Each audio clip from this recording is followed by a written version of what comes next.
Oh, I'm sorry. Did I break your concentration? Somewhere between science and superstition. We have such sights to show you.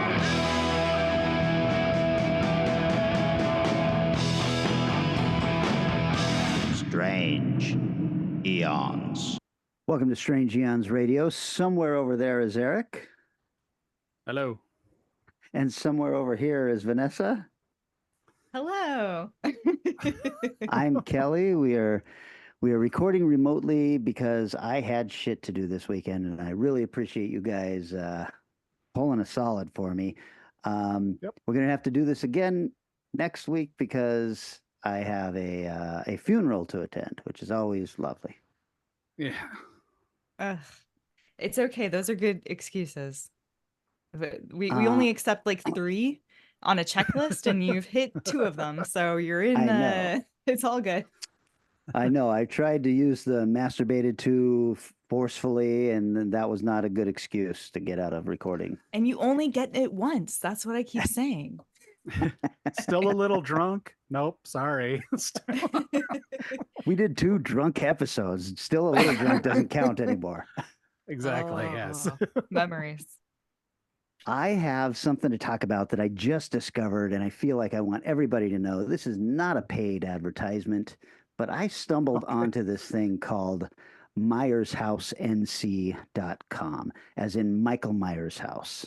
Oh, And okay. it is about a crazy dude who loved the Michael Myers. Well, he loved the Halloween movies, but when he was in his mid-20s, he went to LA, saw the Michael Myers house, and for some reason, he was just like, I'm going to build a replica of that in North Carolina. And then he did, which is fine. That's the beginning of the story. What his company does now is show films at the locations that those films took place in. Oh. And ouch, fuck, I just broke my finger. The reason I found this is because Friday, November 1st, 2024. Now, November 1st, because October 31st would be a Thursday, I guess, and they didn't want to do this, but they are showing Trick or Treat. Now, if you know me, you know I love the movie Trick or Treat, not the Trick or Treat anthology that came out in the 2000s with the little Sam character with the pumpkin head. I'm talking about the good one that was heavy metal with Sammy Kerr and all that stuff. They are showing this film in Wilmington, North Carolina, at the high school that the movie was shown at, in the gymnasium. Damn. Whoa, that's so cool. Yeah, and the admission is $40. There's a Halloween party and the movie screening. It's very cool. But then I decided to just kind of look and see what else they do, right? Listen to this fucking lineup, you guys. Okay, July 13th, Children of the Corn in Whiting, Iowa is sold out. So you can't go there, but that's where the majority of the film was shot. And they've got guests from the movie showing up and all that stuff. July 20th, they're showing Twister in Guthrie, Oklahoma. August 3rd, The Burning in Ransomville, New York is sold out. August 5th and 6th, Sleepaway Camp in Argyle, New York. All these are the locations where the majorities of the film are shown, and most of them have like guests. Some of them have the director showing up to talk about it. September 7th and 8th is Halloween 5 and 6 in Salt Lake City, Utah, at the house that was the Myers house in those locations. Right. September 13th through 15th and 15th through 17th. That should be September 13th through 17th in my head. But Jason Lives in Rutledge, Georgia. They're doing the Goonies in Astoria, Oregon. They're doing the Shining in Government Camp, Oregon, which is the location of the actual hotel that was shot for the interiors, the Stanley, I think. The Lost Boys in Santa Cruz, California. And then The Mutilator 2, Eric, wasn't that a movie you talked about in Atlantic Beach? Urban Legend and Black Christmas on November 16th in Toronto, Canada. And more events coming soon. And it's just so friggin' cool. Yeah, Children of the Corn has Courtney Gaines showing up. You know, we've seen him a bunch of times. Malachi. Salt Lake City at the Myers house / Strode house.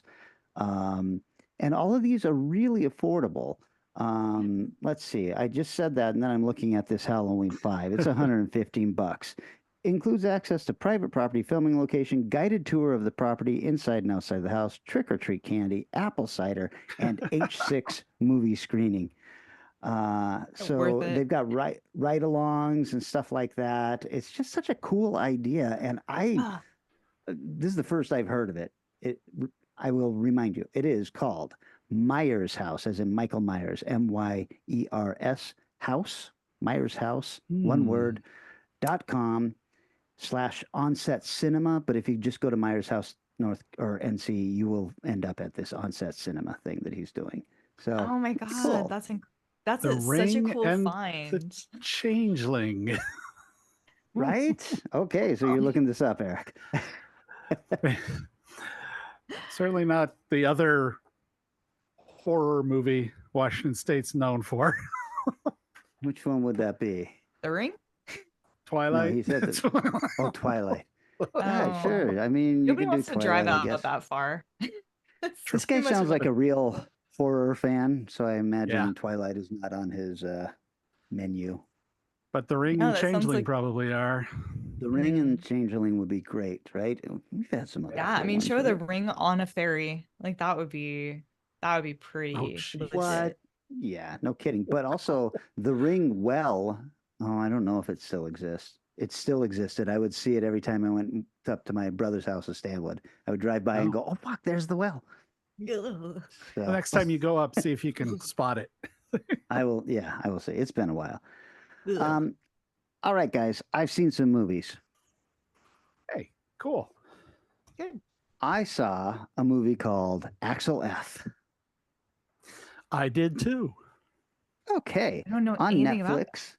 This Huh. is the fourth installment of the Beverly Hills Cop movie franchise. Yeah. And I feel like they called it Axel F rather than Beverly Hills Cop 4 because maybe this is the first in a new trilogy or something like that where they can take him finally out of Beverly Hills and throw him into Yeah. France or, wherever. I liked it. I didn't love it, but Yeah. I thought there was enough there for everybody to have a good time with. I haven't even seen 2 or 3, so I don't know what I might have missed. But so many people were there from the first one that I had a really good time with No it. kidding. I would say it's the best sequel. I think it's got, Is it? Okay. yeah, the second one has good action, but not a lot of not quite enough humor compared to the first one. And the third one is just not a good movie. Yeah. So no, I thought this was pretty good. Nice little action through it, some good amount of humor. And like you said, all the people you wanted to see back were back, even though they are, some of them, much, much older looking. It's like, Well, ow, yeah. boy. Well, fuck, it's been 40 years. Yep. So, Eddie looks fucking great. How old is he now? Yeah. He's got to be 68, 70 years old. Yeah, somewhere in there. Yeah, because he hit big in the early 80s when he was like early 20s. So yeah, Yeah. he's up there. Yeah, The guy he who looked played the great. chief was the one who's like, John yeah, he's Ashton, I think. yeah, I think so. That sounds right. Yeah, but he was so good.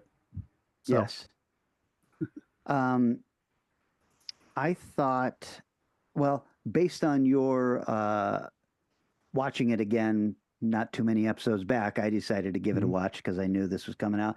And I watched the original and I had a really good time with it. I thought it was really funny. yeah, it is So. a fantastic example of a mid 80s action comedy. Just nails it. Yeah. Yeah. So I would say if you liked the first one, especially if you only like the first one, Axel F Yeah. is a worthy sequel. And it is on Netflix as a Netflix original. Very cool. Awesome.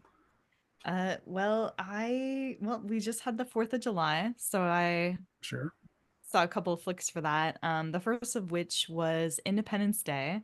And this is an annual tradition for me dating back many, many years. I have forced many of my friends to do this, and now they are forcing their partners to watch this every year. But I wanted to show it to my daughter. So we watched Did she most enjoy it? of And now here she is to give her review. She was facing it most of the time. She sat through a good portion of it. I was just so psyched to be, I don't know. It stands up so well to me. And I remember uttering at one point during it, is this the best movie ever made? To which I know the answer is no. But I was so happy. I was But just that's like, okay. Philip Pullman making a speech again. Ah, it's so good. It is one of the great popcorn movies. Yeah, Ever. I remember watching it at Cinerama for the first time Mhm. when it came out, and I did definitely do like a jump when the thing pops out at Brent Spiner. I was just like, oh my God. And spilling some popcorn majestically in the balcony. So Yeah, I remember loving this. I saw this in the theaters when it came out too. How do the effects hold up now? I think, you know, that's such a good question. I think that they're mostly okay because it's a lot of explosions and a lot of wide shots. And I think the close-up stuff, there's a ton of practical that's done.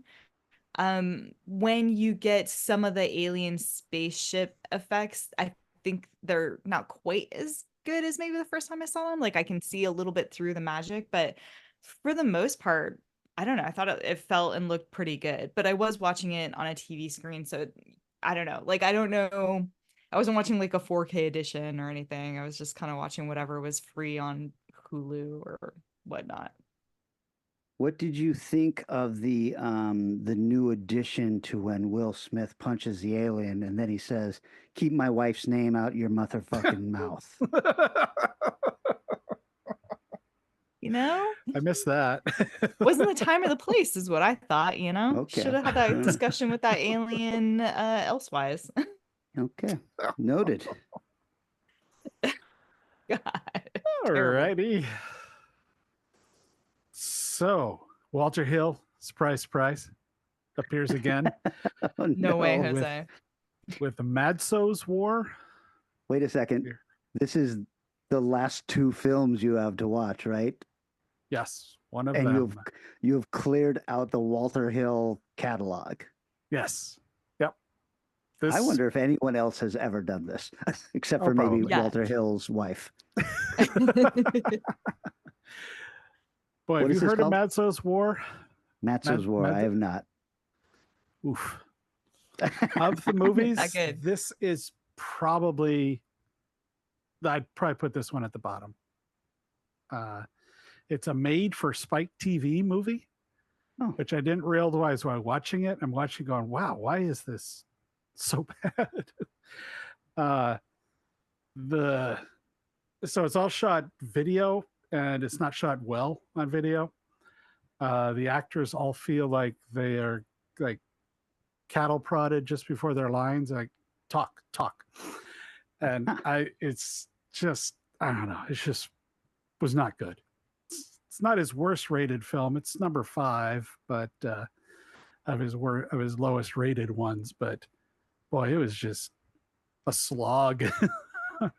So Made for Spike TV. Did it have recognizable actors in it?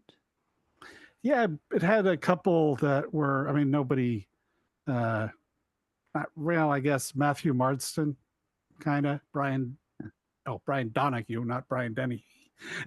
So, no, not particularly. Okay. A whole lot of, you know how a Walter Hill film always has, oh yeah, that guy, actors. Yeah. It had a bunch of them, so Okay. they should have been better than they were. But yeah, this is not my favorite. Okay. Matzo's War. Ooh. Not Probably recommended. Probably only available in this box set you bought.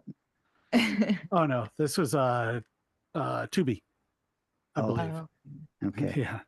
Is it presented by Axe Body Spray? Oh, that is a good call. That would have been a great sponsor for this film. Fucking Spike TV. Man. Vanessa, that is the funniest thing you've ever said. That was a good one. I think I'm just going to talk about a little bit of the TV I've watched. Really quickly, three things. The Acolyte, still bored with it. Yeah. Evil, loving it, Yes. but it's got ups and downs. I'm really loving what they're doing with Ben's story and his Mm. trying to talk himself out of all of the supernatural shit that is happening to him now. Yeah. And then the one that I really watched, have you guys been keeping up with The Boys? Yes. I Yeah. I think I'm Or I'm completely caught close. up on that. Yeah. The last episode was where they had to infiltrate Tech Knight, who is basically Bruce Wayne, his Yeah. house, which No, was I must be a little bit behind. oh, Vanessa, Ugh. you're in for It's a okay. episode. You can It's a spoil it. treat. I'm not going to spoil it. I will just say that I was I was like, wow, they are Yes. really they're really just throwing us out here. And I feel like the writers sit there and they go, okay, let's just see what Batman must really be like if he can take all of this abuse and what kind of person that would actually make you. And they did a brilliant job with it. And his sidekick and his possible new sidekick and all of this stuff. And I just had a really, really great time with the episode. Plus, it was just a fucking bombshell revelation with Butcher and all of this stuff going on. It was just like, fuck, what an episode. Yeah. So Yeah. I Still a have a great feeling show. Wow. I don't know if they break up their episodes because this felt definitely like a season half episode where we're gonna take a couple of weeks off or something because Yeah. so much happened in this. Yeah. So just really, Yeah, really you'll loved enjoy it. it. Yeah. Well, shit, I gotta catch up. So Yeah. that is Evil on Paramount Plus, The Acolyte on Disney Plus, and The Boys on Prime, right? Okay. Yep. Showing no favoritism. Well, except that The Boys is better than all of them. Oh, Yeah. sure. Okay. Yeah. But That's clear And I haven't favoritism. seen The Acolyte, but I know it is better. The Acolyte's just such a slog. It Oh, really is. Like, what? Come God. on. I understand this is all supposed to be a show for kids and everything. Star Wars in general is for kids, right? That's why we loved it as kids, and that's why we're hating it as adults. But Mhm. I'm like, I don't know any kid that would enjoy this show. No, no. Kids are smarter than that. Yes. Way smarter than that. Yeah, no, it's just god awful. I mean, mostly I'm just like, oh hey, guy from Squid Game is really good at acting. Cool. I'm really psyched to see him in another role. And then, oh yeah, Jason, they're from The Good Place. There you are. That's You- where he's from. I was Yeah. trying to place him for so long. Okay, thank you. And You're yeah, that guy welcome. from Squid Games, he learned English for this part. God, Wow. he's so good. Like So I that, was just well, really, he's got one of those Yeah. soulful faces where you just Yeah. believe everything that he's thinking. So yeah, yeah. there are some Nice. high points in this show. Yeah, it's just not the lead. The lead is not the high point, unfortunately. So the lead is the, oh shit, we have to spend more time alone with you. Is there anyone else who's going to enter the room? Possibly. Oh, okay, you're going to kill off. It's her twin sister. That's who else we get to spend time with. Hooray. Played by the same actor. Yep. Shocking. Shocking. But Mm. one of them has a face tattoo and the other has slightly longer hair. Or both. Anyway, it doesn't matter. Sure. Well, the other movie I watched for 4th of July, I think somehow I was tuning in to Kelly from afar. I don't know how, but I was like, Wow. I was just like, I would like to watch Jaws, and it just struck me like lightning. What is that? I've not heard of this. Is that even English? I don't know what that word is. You There's have all the so much- Lego ads on social media. Yeah, It's I just saw my you favorite post movie of that. all time. So good. How did it hold up for you? Well, I was like, man, I have not seen this in forever. And I was telling Austin, like, hey, like, when's the last time you saw it? And he's like, I don't know. I don't know. I don't really want to watch this movie. And I was like, well, we're going to watch this movie because it's my turn to pick a random movie we have to watch. So this is Alright. going to be it. turned out I don't know Nice. that either of us had actually watched it all the way through. What?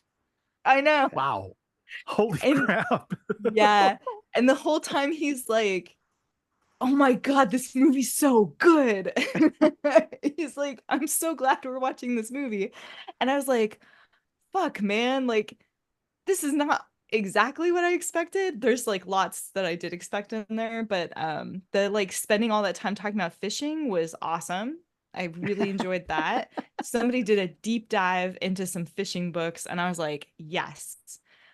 Unfortunately, the thing that I didn't love about it is like this weird adventure music that plays at the most inappropriate times. I'm like, what the fuck? They're holding on to like piano wire, and the dude just talked about try not to get your fingers cut off, and then it's like boop boop boop boop boop boop, and you're like, no, rescore. This is awful. It was just, it was like the Goonies music does not belong here, guys. I thought that was an interesting thing. Eric, I don't know if you remember when we talked about Jaws way back in the Dead Again Yeah. years. That was one of the things we mentioned was the strange adventure music that happens. Yeah. Yep.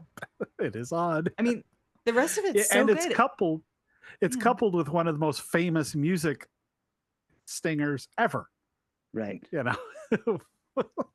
It makes it so much worse when it happens because you're like, I know you can do something else. Like, I know it's available, and because it feels like an indie movie in some ways, the way the quality of the scrappiness of some of it, it just, yeah, I don't Whoa. know.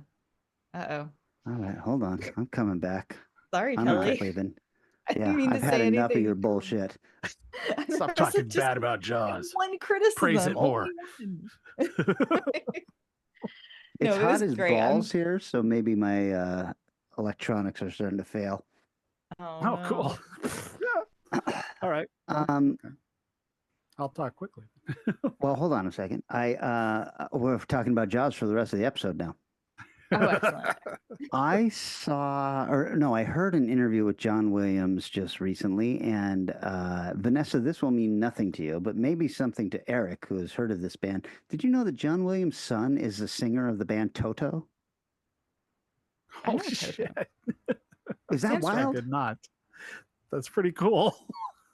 Yeah, John I Williams, did not know that. composer of the Jaws adventure music, and I think maybe the most Oscar-nominated man of all time, or maybe just Probably. behind Walt Disney. Yeah, his son is the singer of Toto. So Wow, there you that's go, cool. everybody. Here's some free information for you. Do with Incredible. it as thou wilt. I don't. Go Is- listen to Stranger in Town. Rosanna, Africa. Everybody knows those. So here it is. The final Walter Hill film Oh, on my list shit. of unwatched Walter Hill films. I can't believe Oh, I I didn't don't see know this if I'm coming. ready. So watching this one, you know, I talked about the order. What's it called? On the Broken Trail. Broken Trail. Not familiar. But what this is right. Watching this, I realized that it actually wasn't in order. The letterbox listing I had it in order of least or most to least popular, not most to least quality stars. So as I'm watching this one, going, how in the hell is this the number 2 worst rated Walter Hill film? So I went in and adjusted it, and it popped all the way up to like number 8 in his movies. But there's only like 2 or 3 reviews of it on Letterboxd. It's fucking good. This one is really good. It was this was also kind of a made for TV movie. And the company, I don't remember if it was MGM or whoever was looking at it, said, why don't you extend it and we'll basically kind of make it 2 90-minute movies that are one long story. So that's what they did. And this has, let's see, Robert Duvall and Thomas Hayden Church are the main leads. And unlike Madzo's the performances in this are stellar. They are phenomenal. It has moments of truly disturbing violence, but it's oddly coupled with some of the most relaxing movie watching I've had, where it's not slow, but it's not boring, but it's slow. As the main storyline is these two guys, I think father and son, and or uncle, and they decide they're going to take 500 head of horses to from Oregon to Montana, or I think it was, because military wants them. And so there's these long, wonderful scenes of them just like driving horses and dealing with that, and then some pretty horrible violence with one of the horses.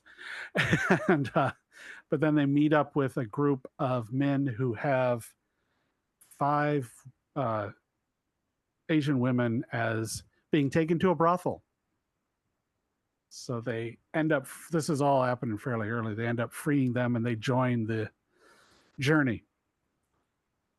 Just a good movie. I mean, I watched it, the whole thing, 3+ hours long, because it's 2 90-minute movies, but damn good. So of his stuff, if you look at his ratings, put it in the right order, it's in the top 8 of his films on ratings for Letterboxd. So I would put it there very easily. So Broken Trail, definitely one of his best, and that is in the box set. So I'm not sure where else it's available. So you said Robert Duvall and Thomas Hayden Church? Yeah. So that has to be one of the last movies he made then, or one of the later ones for sure. Later ones, yeah. It was 2006. Okay. So. I've not heard of that one, but I will put that on the list. Yeah, it was in the knowledge. It was one step above Matzo's War, which is his least known film, apparently. Right. Which is fine. Right. Well, cool, guys. How about we take a little break, and then when we come back, we're talking about checking a movie off our long list.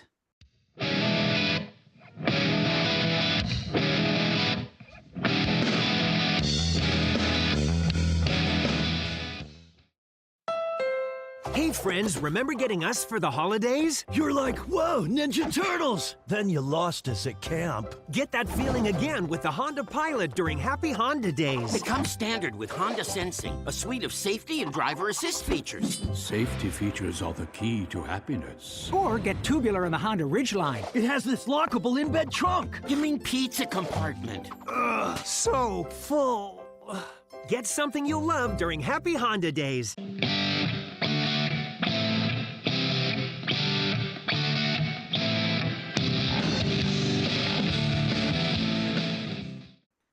And we're back.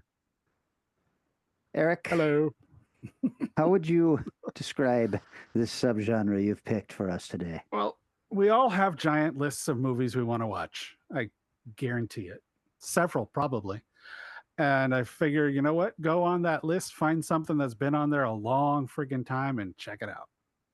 So, all right. That was all there was to it. Oh, wait a second. Holy shit. I got to go get the timer. Somebody say something clever for a while. Oh, yeah. Good luck with that. Hey, how you doing? Let's see here.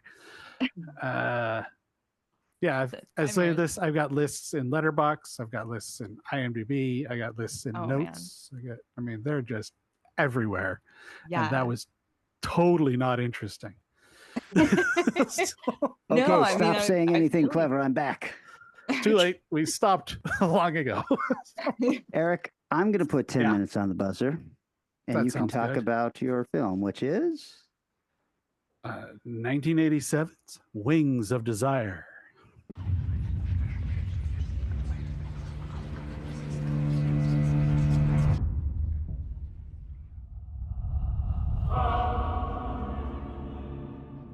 Aber manchmal wird mir meine ewige Geistesexistenz zu viel. Ich möchte dann nicht mehr so ewig drüber schweben. Ganz andere Flügel werden mir wachsen als die gewohnten. Flügel, über die ich endlich werde staunen können. Nicht bammeln, fliegen! Du bist ein Engel! I can't can't see you, but I know you're here. I feel it. Je regarde devant moi et le monde se lève devant mes yeux, me monte au cœur. Es gibt keine größere Geschichte als die von uns beiden. Es wird eine Geschichte von Riesen sein. Eine Geschichte neuer Stammeltern.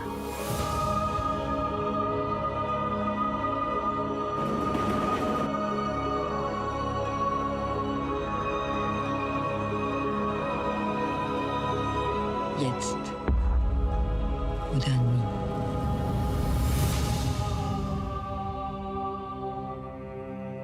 Ich bin bereit. Nun bist du dran.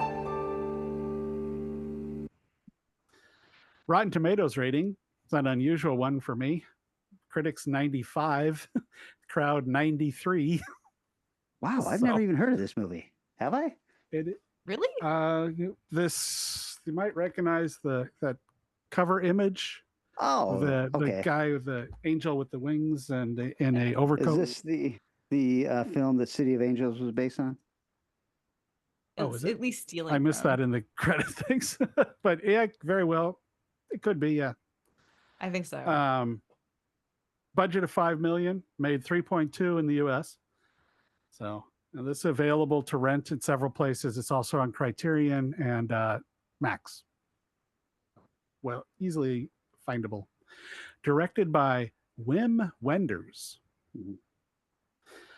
Known for Paris, Texas, Until the End of the World, Pina, Lumber and Company, and the Buena Vista Social Club. So definitely directed some fairly successful indie art house kind of films. Also one of the writers on it. And he also wrote Pope Francis, A Man of His Word, and City of Angels. Very nice. There you go. Peter Hanke also wrote City of Angels, The Left-Handed Woman, The Goalie's Anxiety at the Penalty Kick. Sure. And Richard Ridinger, No Skies Over Wales, No Sky Limit with Africa, and City of Angels. So there does seem to be a slight connection. I wonder if they're giving story credit to you. It must be. Could be, yeah. Bruno Gans is the main actor.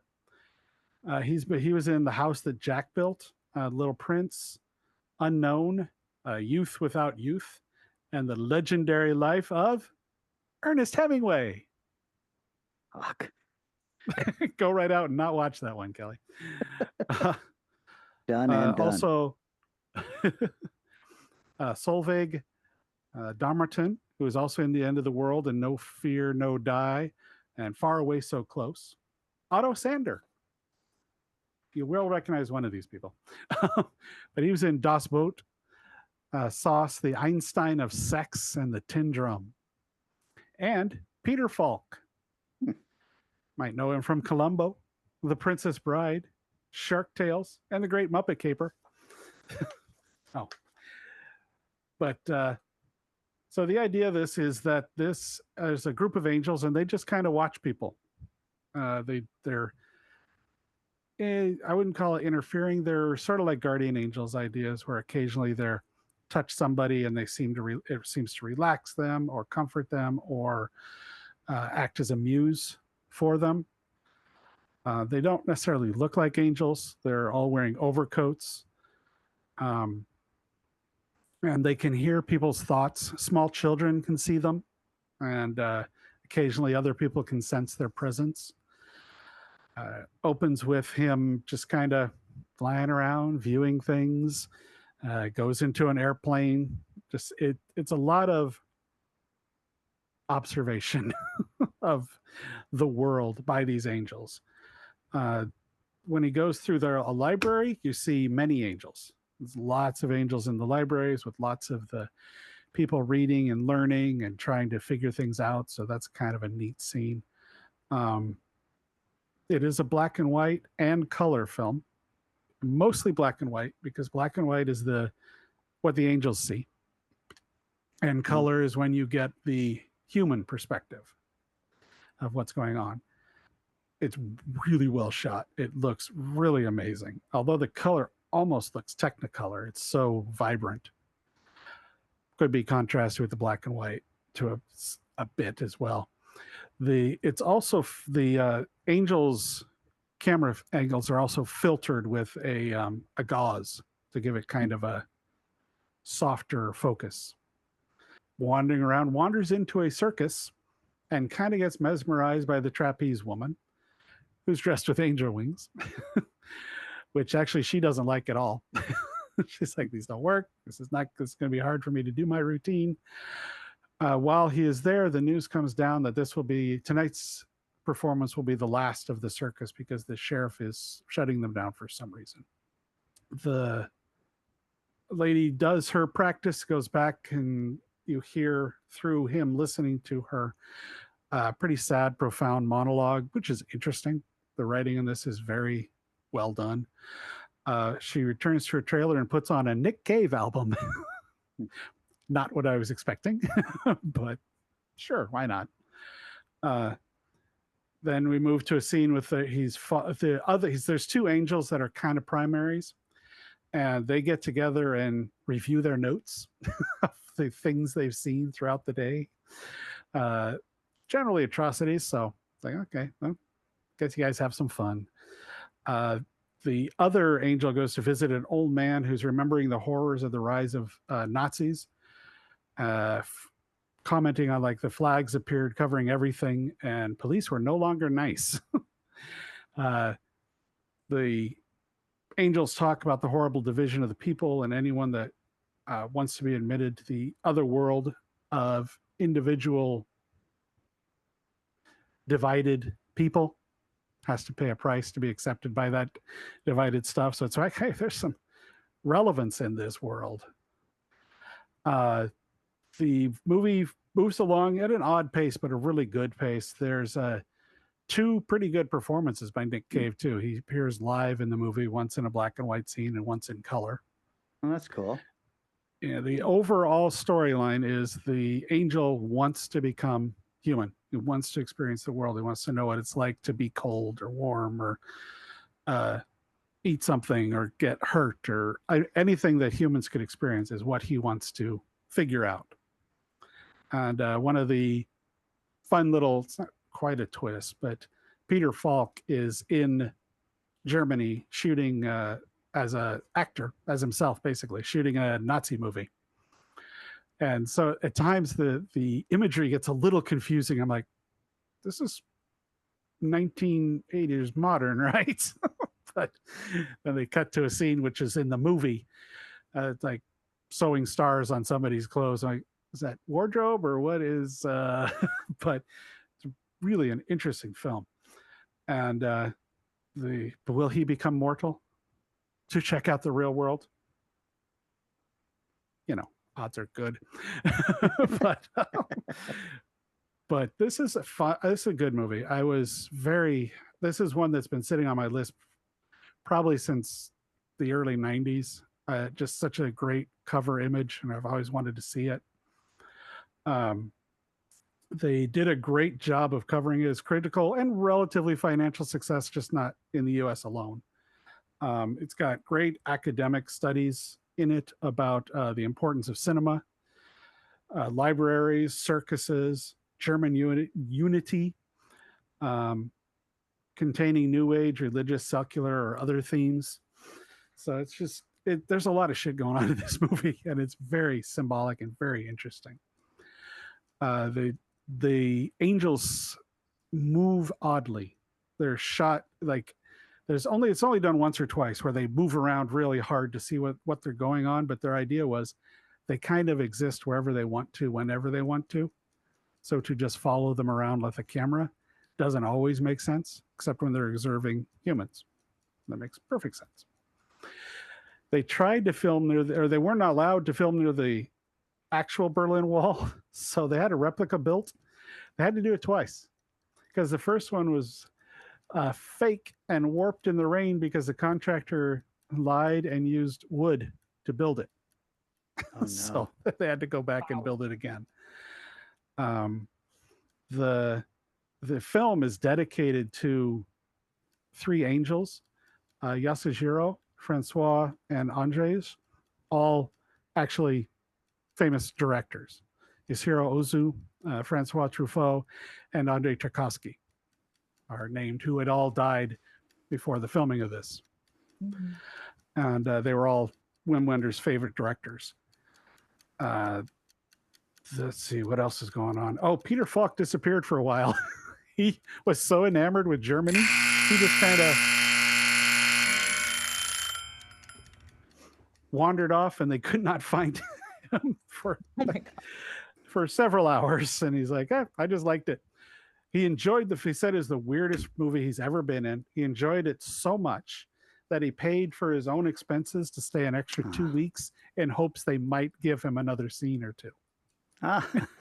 Oh. But highly recommended, especially if you've got any interest in symbolic films that are saying a lot more than they're showing, art-minded, but also entertaining. It's not a Tchaikovsky kind of film where you sort of got to get into it and go with it. This is just a well done film. I mean, it's 30 years old or something. Yeah. Is it sad? Is there a very sad element to this? I'm asking because I have seen City of Angels. Not like City of Angels. No, there's a sequel though. I mean, it has the Dr. Detroit ending. Will return, but it actually does. It does have a second film, but is nowhere near as highly regarded. And I don't know if it has City of Angels kind of level stuff, but this one is more. I think the ending's not nice, but I think it's not that bad either. I think it's more of, when you're human, shitty stuff can happen. And some shitty stuff kind of happens, but it's nowhere near as dramatic as City of Angels. City of Angels, okay. And now, correct me if I'm wrong, is that Nicolas Cage in City of Angels? Mm-hmm. Or yes. Am I speaking out? Yeah. Okay. Yeah, I mean, I really liked City of Angels, but I was just devastated with the third act. So yeah, that's a good film. So this is very different. Okay, very different. Interesting. This is one that's been on my list forever too. And I've never seen it. You're making me want to watch it finally. Cool. Same, absolutely. Vanessa, you want to go next? Sure. Sure. All right. Well, I'm putting 10 minutes. Tell me about what film did you love for this subgenre? Yes. Well, initially I really wanted to go with a film I couldn't get a hold of, which was The Devils. That despite showing up in Space Jam in the background, Warner Brothers has mostly tried to completely bury. Wow. Yeah. So I moved on to another film that people have been like, every time I say it out loud, people are like, you haven't seen? And that's Tombstone.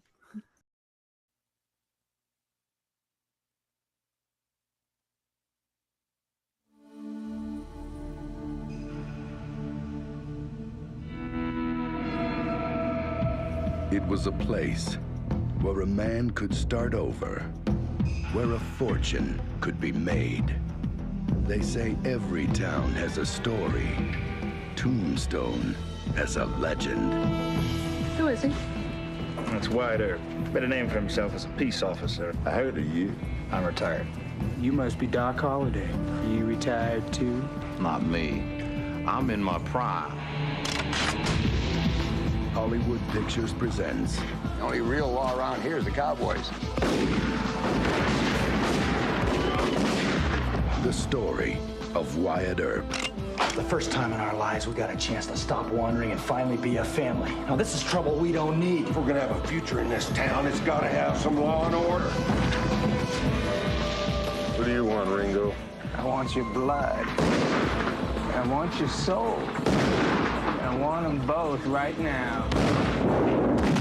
They shot your brother. Now the time has come for justice. Guess maybe you better swear me in. And he has to live up to his reputation. You got a fight coming. I'll be there! One last time. None of your problem, Doc. You don't have to mix up in this. That is a hell of a thing for you to say to me. In a battle. The last charge of Wyatt Earp and his immortals. At the OK Corral. Oh my God. The West would never forget. Kurt Russell. Val Kilmer. Dana Delaney. Powers Booth. Michael Biehn. Bill Paxton. Jason Priestley, Sam Elliott, and Charlton Heston.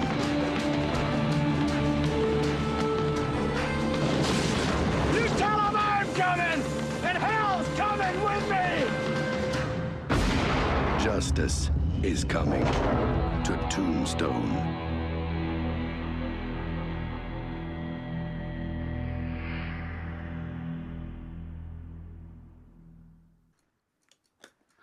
So what year was that?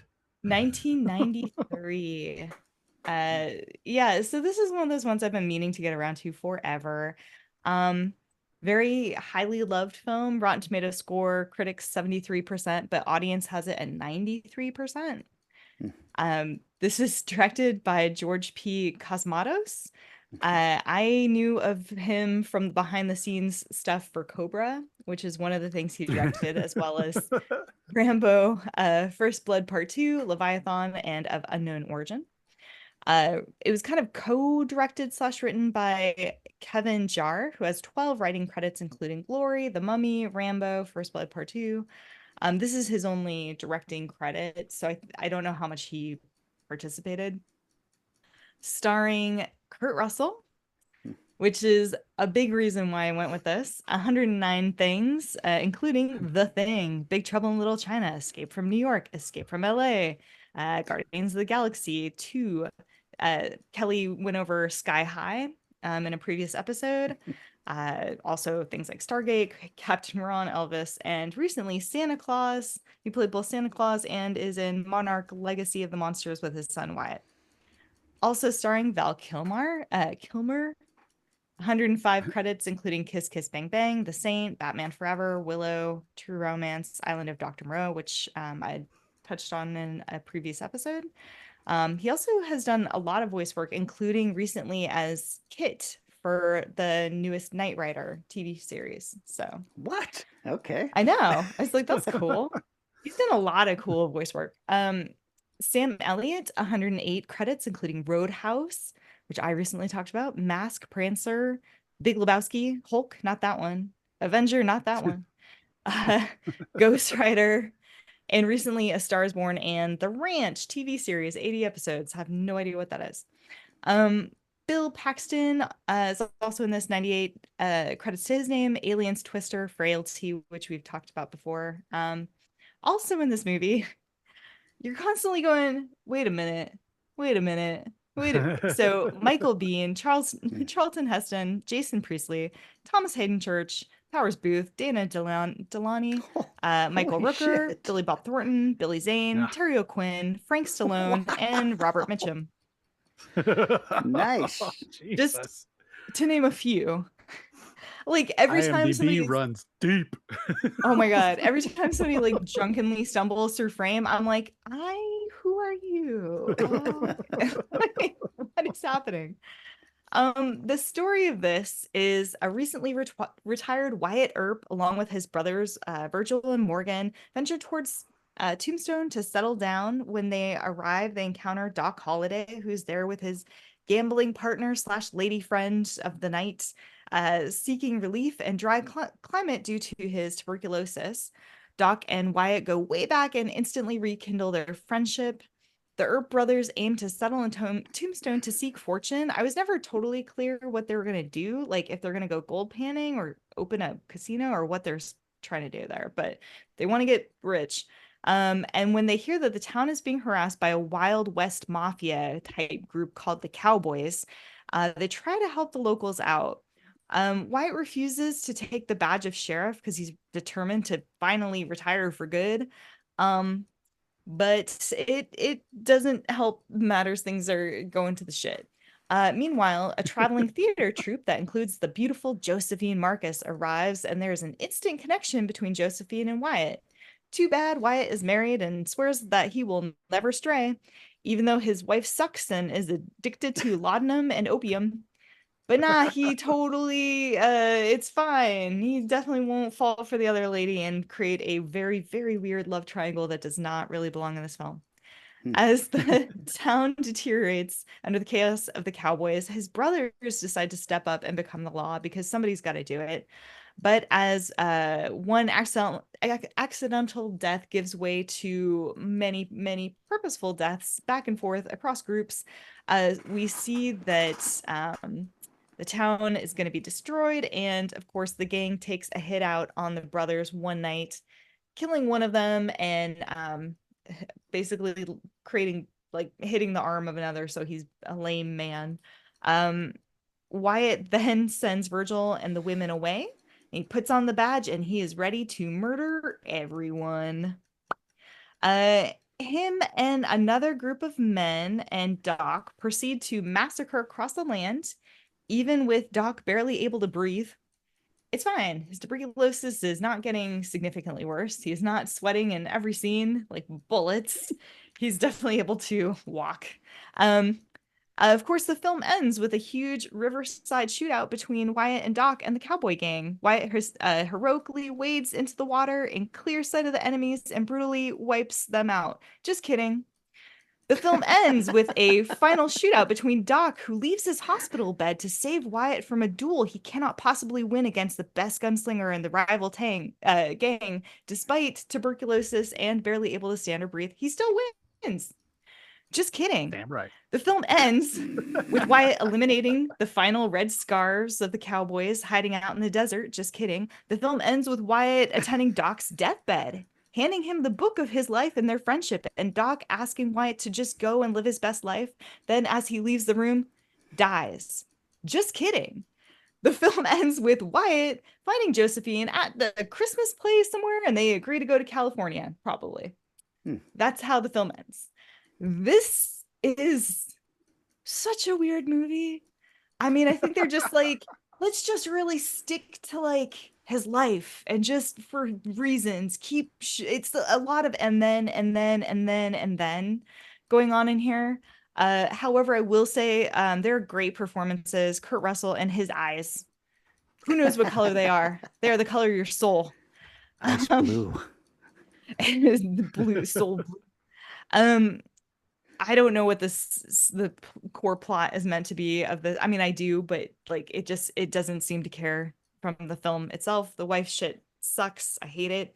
I hate her. I hate the romance triangle. It sucks. Doc, however, this is the surprise. He is great. Like, holy shit, great. Val Kilmer playing a sweaty, pasty, dying man with a wild accent should not work. But he literally steals the entire show. It's not a great action movie, though there is a really fun lightning scene when the cowboys are trying to off each of the brothers. That's a cool scene, but overall, like it just feels a little clunky in places. I wish it was better than it was. Music is irritating as fuck. That's my thoughts. Trivia. Taglines. Which one's the best out of these? I'm your Huckleberry. Yes, there you go. Winner. Justice is coming. And every town has a story. Follows with him. Every town has a story. Tombstone has a legend. I know which one's my favorite. According to Val Kilmer, screenwriter Kevin Jarre insisted the actors wear real wool costumes in accordance with the time period. In the birdcage theater scene, Kilmer says the thermometer on set read 134 degrees Fahrenheit, and he suggested jokingly that was the reason Doc Holliday killed so many people. Why would the screenwriter get a say in what the actors are wearing? I mean, because he did from like a screenwriter. Yeah, I know. I think I mean, he did have a directing credit on this, so I don't know. Maybe that's his scene. Okay. Val Kilmer improvised quite a few things, including there was a wink at the end of this fight, as well as like whistling on the way to going to a fight. He was just like fully in. George P. Cosmatos claimed that Stephen Lang was drunk for most of the filming. William Dafoe was originally the original choice to play Doc Holliday, but Buena Vista refused to distribute the film if he was cast due to Dafoe's role in the controversial The Last Temptation of Christ. Oh, jeez. And do I have enough time for one more? One more. All right. Val Kilmer wrote in 2017 that Kurt Russell was a major influence in directing of this movie, and that he was solely responsible for Tombstone's success, no question. A month into production, Kevin Jarre was replaced as director after he became overwhelmed in the duty and fell behind schedule. George P. Cosmatos was brought in and hit the ground running, but according to Kilmer, I was there every minute, and although Kurt's version differs slightly from mine, the only thing he's totally correct about is how hard he worked the day before for the next day's shot list and tremendous effort he and I both put into editing, as the studio, Hollywood Pictures, wouldn't give us any extra time to make up for the whole month we lost due to the first director. I watched Kurt sacrifice his own role and energy to devote himself as a storyteller, even going so far as to draw up shot lists to help our replacement director, who came in with only 2 days to prep. So holy shit. Damn. Yeah. I must So say, definitely I not a, fucking love this movie. Love it. Yeah. Everybody does. It's okay. Vanessa, you didn't love it. Too slow for you, or it was really boring. It was really boring. I was like trying so hard to pay attention, and I was like, ugh, because like it doesn't flow very well. Like it just, like I said, there's a lot of, and then this happens, and you're just like, really? Does that happen? Could we maybe move to the next thing where something real happens? That'd be cool. Why are we at the piano again? Like, it's a good movie in a lot of pieces, but them strung together had some faults in there. So didn't just enjoy a bunch of A-list actors acting their fucking asses off.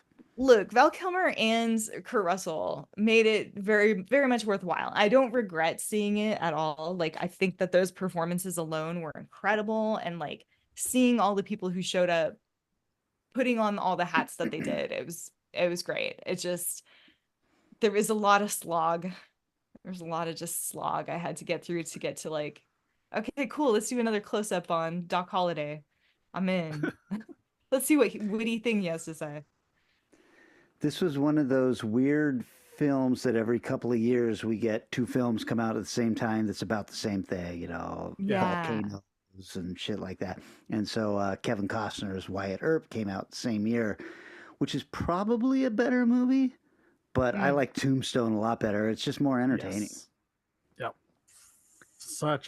Just a fun movie. I don't, the move thing like that doesn't bother me at all because it's kind of like a dazed and confused thing. It's like, this is a story and we're just going. So it's not a necessarily three act kind of structure. It's a period of time told in a movie. So I was like, okay, sure. Bring me along.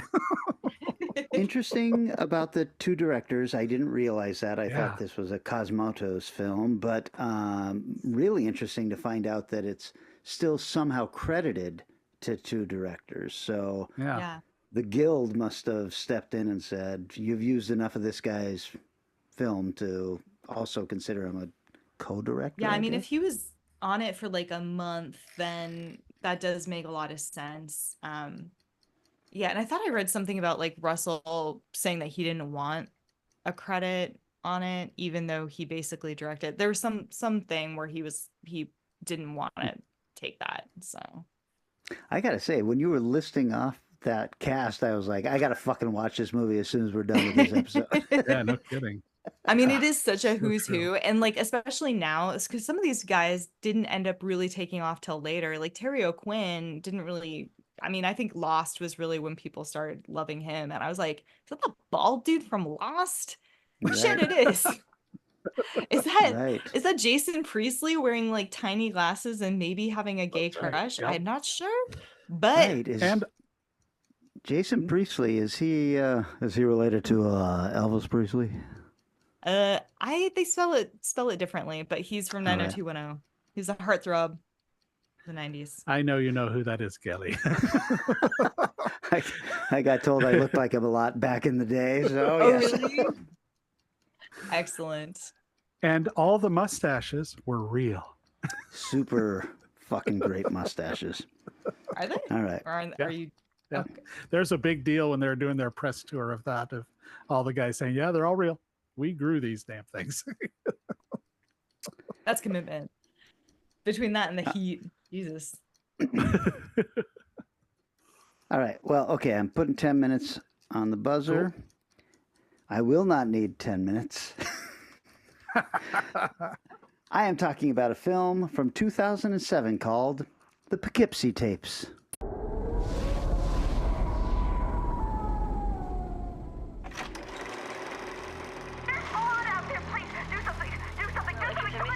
We have to wait 24 hours. No, there is blood! There is blood out there! Send the police now! Today, police made a shocking discovery in Poughkeepsie.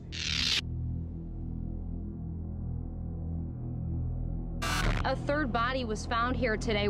A Poughkeepsie couple vanished over the weekend, seemingly without a trace. Do you mind if I film this? I'm making a little movie about my trip.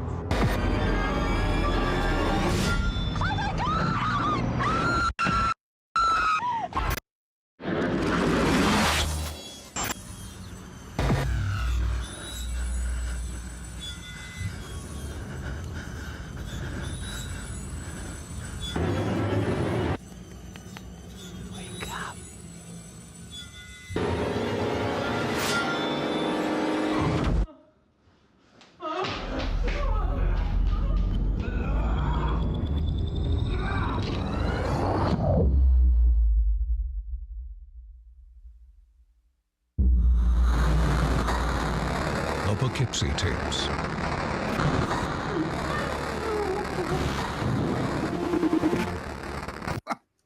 Are you guys familiar with this movie or even the town of Poughkeepsie? Poughkeepsie, New York? I've seen the film. Seen the movie, yeah. Before this film, the only thing I knew Poughkeepsie from was where Richard and Wendy Peeney, who created ElfQuest, were from. Oh, so, nice. Yes. The Poughkeepsie Tapes is from 2007. I could find no budget or box office information for it. Rotten Tomatoes critics give it 60%. The audience gives it 51%. It was directed by John Eric Dowdle, who has 11 credits, including Quarantine, Devil, As Above, So Below. This was his first film. It was written by Dowdle and, I assume, his brother, Drew Dowdle, who has 8 credits, including Quarantine and Quarantine 2, As Above, So Below, and No Escape. Starring Stacy Chbosky, who has 12 credits, including Quarantine, Chrome Skull 2, Laid to Rest, Victorious, and The Perks of Being a Wallflower. Ben Messimer is in this. He has 19 credits, including Gamers, Quarantine, Sparks, and Grimetown. And Samantha Robson is in this. She has 6 credits, including 1 episode of Red Dwarf and 146 episodes of The Bill. It also stars Ivor Broger, Lou George, Amy Linden, and Ron Harper. Eric, have you seen the Poughkeepsie Tapes? Not for a while, but yeah, I have. You both saw this piece of shit and you said fine when I said I was going to watch it? I literally don't remember anything that happens other than the tapes. Well, you are the lucky one today. Yes. So this movie is told as a mockumentary or a faux documentary or some, whatever they call it now, with interviews and footage taken from a serial killer's video camera. I guess it falls into the found footage genre, which you guys know I hate. But the documentary storytelling saves it from that, at least. It opens with a police raid on a house in Poughkeepsie, New York, where they discover over 800 videotapes shot by serial killer Edward Carver, which are a meticulous record of his murders, beginning with the abduction all the way to the murder of the victim, and sometimes beyond. Lovely.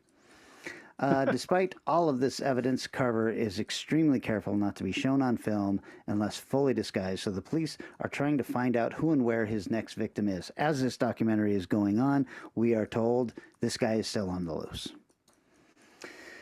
So the documentary then talks about his very first victim, an 8-year-old girl that he abducts, rapes, and murders. After that, it goes into his second murders, which is a couple that picks him up hitchhiking.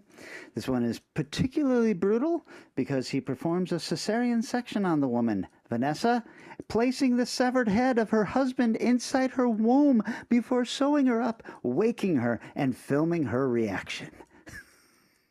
I don't remember that. Yeah, Yes. Yes, I'm watching this film going, why is this on my list? This is I'm fucking... not rewatching this. I'll tell you what. I would lose my shit now. This is some unpleasant shit. And then we get to the bulk of the movie, which concerns the abduction and subsequent torture of a teenager named Cheryl Dempsey.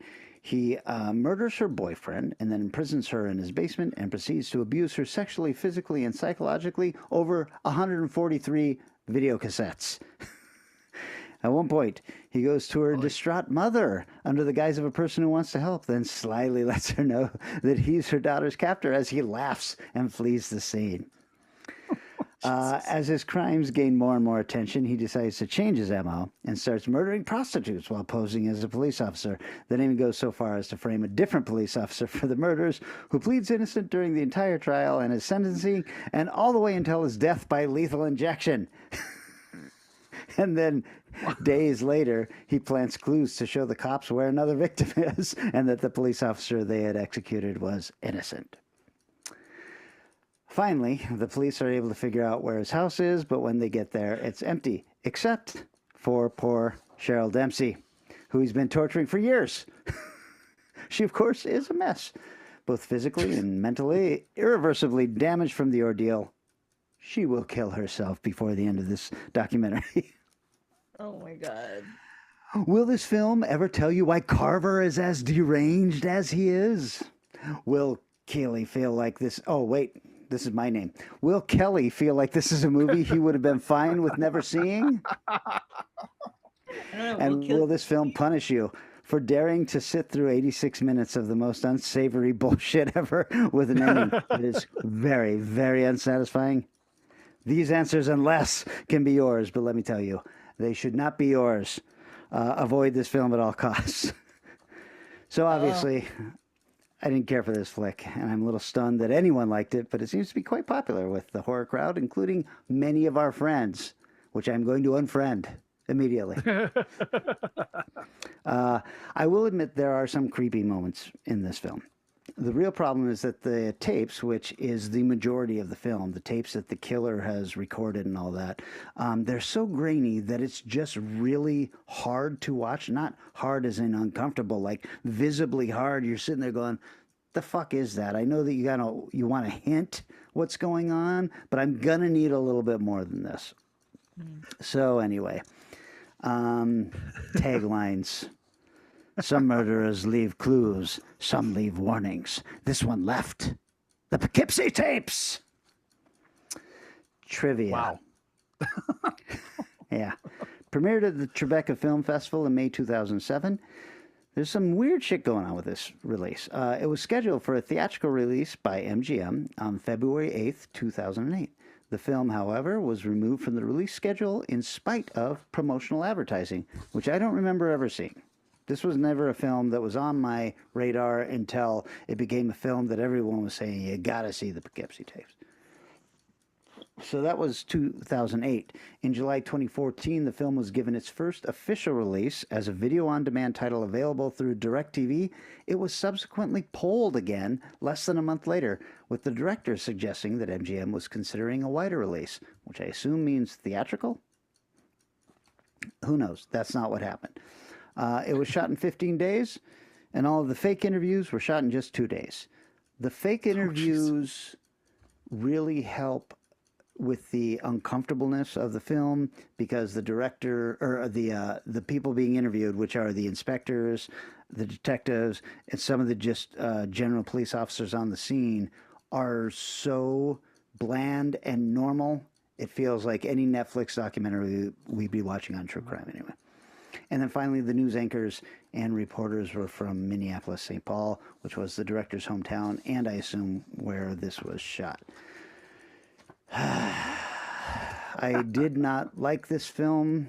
It is so unpleasant. And you don't get to see a lot of horrible shit. But if you're like me, listen, I'm going to take a strong stance against raping and murdering 8-year-olds. I know a lot of people are going to push hard against that, but that's how I feel. And I was just like, yeah, this is some unpleasant shit. And I don't know. I never want to be the guy that's like, what kind of sick fuck makes a movie like this? Because quite honestly, I got that question after The Connoisseur. So... Yep.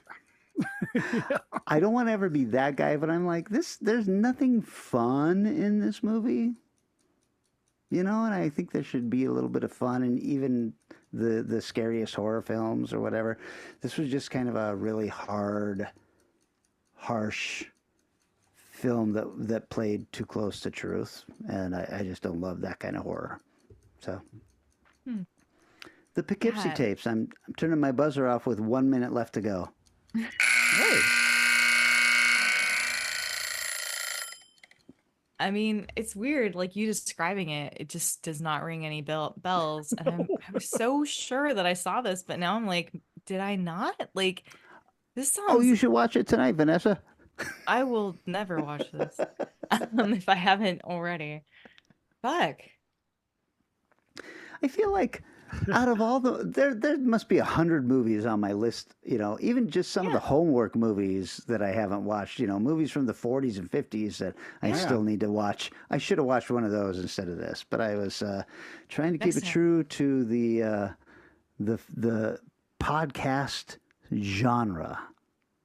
Vanessa, whatever. Well, you guys could have said no, and I was like, Western is a pretty strong genre. Also, if we when can are we going to say no to Kurt Russell? I know, that too. And if we can spend a month talking about ninjas, I can talk about a Western. Wait a second. Are you saying we should spend a month talking about ninjas? I don't know how to answer that without November's coming. Without me having to spend another month watching ninja films. Oh, Christ. Oh, well. Whose selection is this for the next genre? Wait, is it mine? I think it is. Let me double check there. That's probably... If it is, I can't remember if I figured something out, so we may have to pause. Did I tell you guys what I wanted it to be? You did. Yes, you did. I can give you a hint if you look at that tell me. Is it DVD yes, set behind me? Yes, thank you. Okay. All right. We don't even have to edit this out. I want to do Toho films. You guys can pick any film from the Toho studio as long as it's not a Godzilla film. Right. Those are clear boundaries. Yeah. Okay. So this is the part. Oh, shit. Connoisseur got into another film festival. Oh, let's talk about it. Yeah. It's another one I'm loosely connected with, but aren't working with at all anymore. The Issaquah International Film Festival. Oh, what? Which I gotta say, I'm a little uncomfortable with the idea of some of the art commission people that I work with seeing this movie. So, well, then you shouldn't have submitted it. But they show that's fucking amazing because that's actually a legitimate film festival. Yeah, not genre. And I probably shouldn't say what theater, but they're looking at a fairly impressive theater to use this year. So hopefully that'll happen. What's our film festival showing count so far? Is this 4 or 5? We are 6 for 6. 6 for 6. Mm-hmm. That's crazy. I'll take it. Yep. So far, knock on wood, every notification we've got from a festival has been an acceptance. I know that won't last, but it's fun to enjoy. It is super fun to enjoy. Congratulations to you, Eric, the director of this film, because I feel like you fucking directed and produced the shit out of this. You put everybody together. You leveled it up. Pretty Absolutely. hardcore. Thank you. Thank you. So, yes, amazing. Oh, also, before we get into any other bullshit, this was waiting for me when I got home from Portland today. Look at this bad boy. Oh, fuck. That's so cool. That's so cool. What is he just a little figure guy? He is just a little figure guy, but he is from a company called Cryptocurium, which is Jason McKittrick. Good stuff. And yeah, he just makes amazing little limited statues. They are from a mold, but then he hand paints them, so I consider them original art because they're all very limited.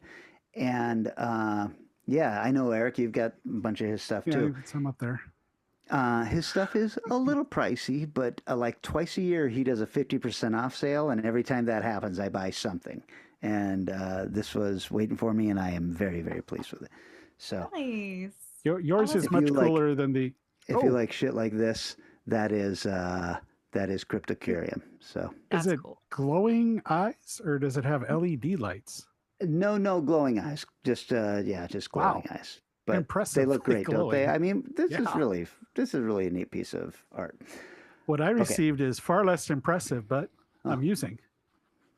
Novelization of Amityville Death Toilet. Oh my god. Wow. Somebody had to write that. When are we? Somebody had to. I think you mean somebody got to. How come I was not approached to novelize this spectacular theatrical feature?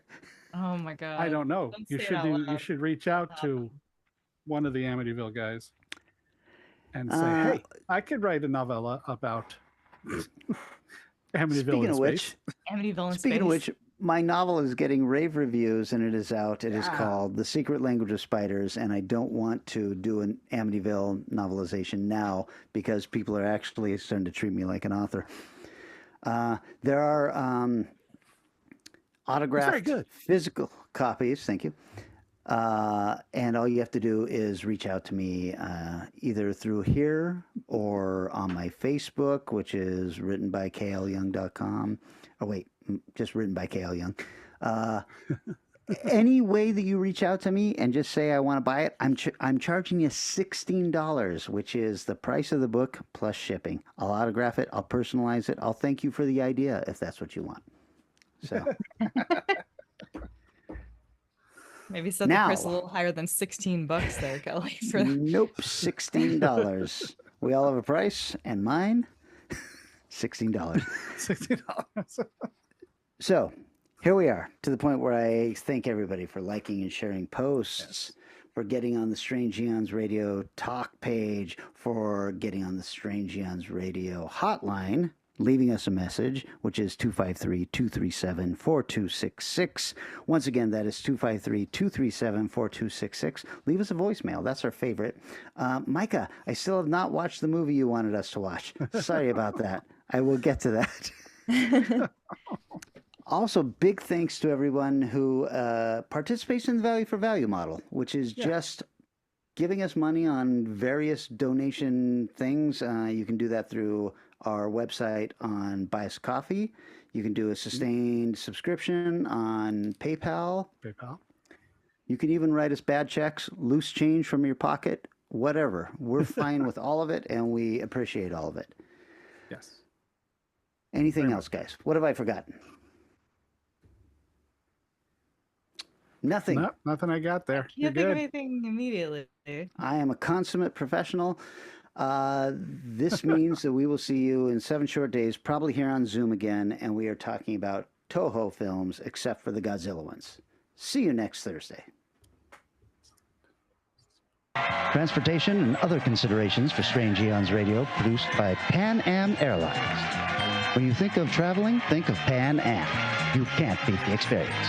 Guests of Strange Eons Radio stay at Econo Lodge Everett. It's an easy stop on the road, you know what we mean. Strange Eons Radio is recorded live in front of a studio audience. If you enjoyed this episode, please consider leaving us a positive review on your favorite podcast app. Sit, Ubu, sit.